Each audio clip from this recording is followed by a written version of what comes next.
Come on, come out of there. That's a big one. That's a big one. Yes! Okay. God, this fish is so long overdue. Come here. No, no, God, I suck. Yes! Woo-hoo-hoo! Ah, the magic tree strikes again. I will explain that in a second. But wow. Magic tree strikes again. It's not a giant. It's probably about a 6-pounder, but it is just a beautiful fish. And I have been fishing for all of 5 minutes. What a start to this video. Okay, so you were sitting in here for 2 minutes. That fish is in timeout right now for eating my jig. I threw him in the live well for 2 minutes because, as I said, this is a quote-unquote magic tree.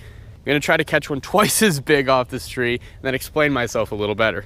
So the reason I called this a magic tree and the reason that fish is in the live well right now, did not catch another one off the tree unfortunately, but I'm out here today with John and SB fishing. They're somewhere else on the lake. I'm just up in a creek arm right now, but I have fished this lake with John, and John has fished this lake plenty in the spring here in Texas. It's March 20th, it's a full moon. These fish are pretty much spawning already or just about to spawn. They've all made their way up into the creeks, up into the shallows, and they're staging. But this tree right here, I know for a fact that John has caught numerous big fish off of it. Many people John has met or spoke with has caught big fish on it. There's videos on YouTube of big fish getting caught off this tree right here. It's just one of those absolute classic spring spots. It's the first really giant laydown up here in this creek. There's a beaver dam here. It forms a little point. It's just an absolute perfect spot. And bass are a creature of habit. Year after year, they're gonna go to the same spots. Fish after fish, especially big fish, they're gonna go to the same spots. They're going to go to the primest piece of structure they can find. Like I said in yesterday's video, there's a very good chance that I could come back in a couple hours and there's a brand new big fish sitting right there where I caught this one. So whenever you catch a big fish in the spring, definitely take notice because it is never by accident. The braid of a bass is about that big, but they're not that dumb. They're gonna use the best structure that's available, and the big fish will always be using the same sort of stuff. This is just our second day in Texas here, and you guys know yesterday was an absolute disaster. So to start off the morning with a big fish is great. However, this is Texas. It is the middle of the spawn. We could catch one twice as big as that today. I'm gonna keep saying that until it comes true, maybe speak it into existence. Who knows?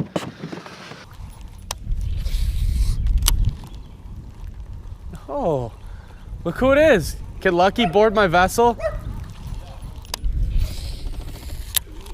Lucky, you gonna come pee in my carpet again? All right, so we finally found John, Matt, and James over there. I came into this little creek they were in to take a picture of the wonderful fish I caught and then let her go. But the interesting thing that they just told me, which just accentuates the point further that I was making, is that they told me they had already fished the laydown that I caught that fish off of probably 30, 45 minutes before I did. And they are all really good fishermen. They're not really gonna pass fish up. So that just shows you how much spots like that can reload. That fish was very likely not there 30 minutes before I caught it when they fished the tree. Fish just pulled right up, pulling into the creek to spawn. And my jig was waiting for her. Wow, this is really not coming off. It's close to 11 o'clock at this point. I think I'm going to switch creek arms, fish a different area of the lake, because this creek is really not that big, and we have kind of sort of beat it to death at this point, especially because John, Matt, and James are in here. So I don't know where I'm gonna go, but I'm gonna go somewhere. This lake is really confusing me. I just got a phone call from John. They're catching a couple more fish, nothing huge, but really nice ones, 3 or 4 pounders. Oh, let me turn this way. You guys can't even probably hear me from the wind.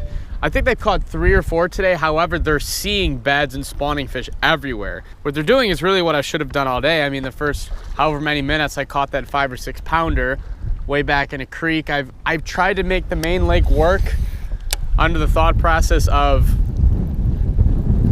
the creeks aren't very big. There's not a lot of fish in there, but there's definitely some quality fish. There's obviously way more fish number-wise to be caught in the main lake.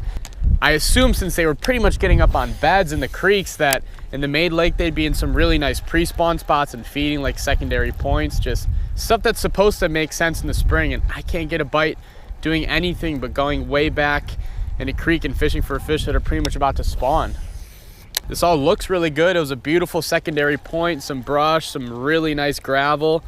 but there's nothing on it, at least nothing that wants to bite this. Probably a lot of talking and updating for you guys, but just want to explain my thought process better and what exactly is going through my mind when I'm fishing a lake that I've literally only fished maybe once. All these Texas lakes are new to me.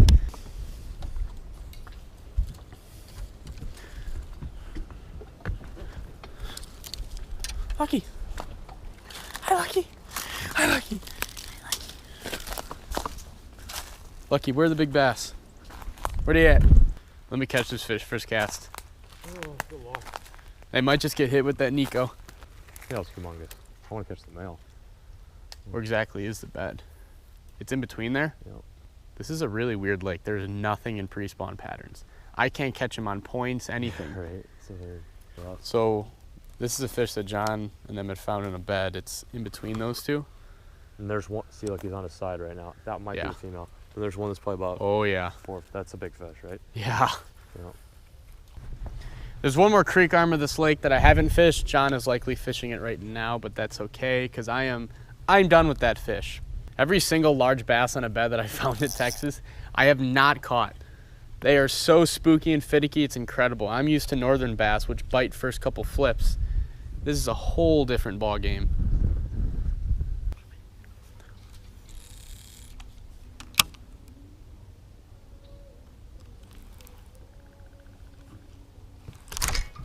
There's a nice one. Oh my God, it's big, it's big. It's big. God, he hammered that jig. All the way down his throat. Come on, come on, come on.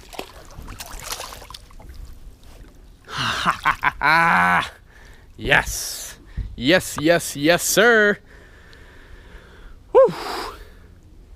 Yes, sir. Look at how far down she's got that jig. Okay, I'm gonna appreciate the hell out of this fish because the only other good bud I had was 10 minutes into the day. It's probably a little smaller than that one I first caught today.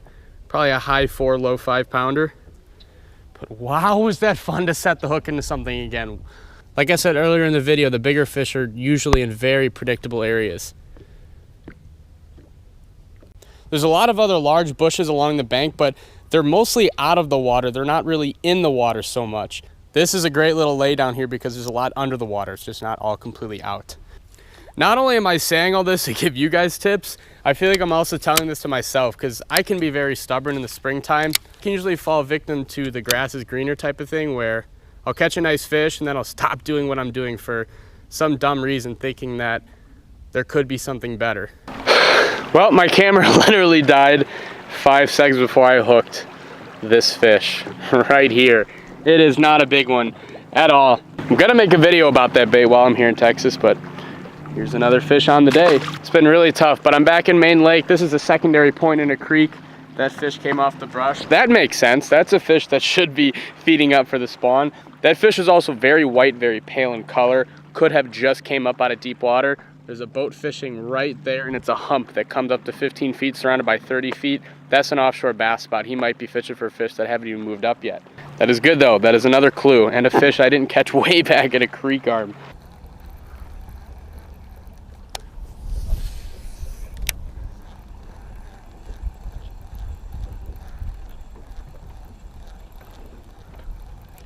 There's one.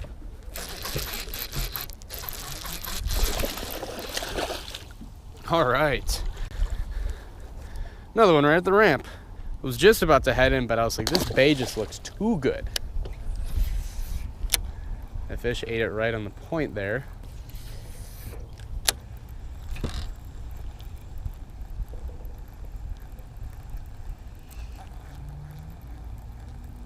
There's one. That's a nice one. Oh, God. Okay, caught another. Oh, this is a lot better of a fish. Wow, are they choking this bait? I'm going to have to do a video specifically on this lure. They absolutely love it. This one's actually a female. It's full of eggs. It's just not that big. John is going to just love that I caught 2 right at the ramp. I tried to fish the ramp last time and he told me there's no fish here.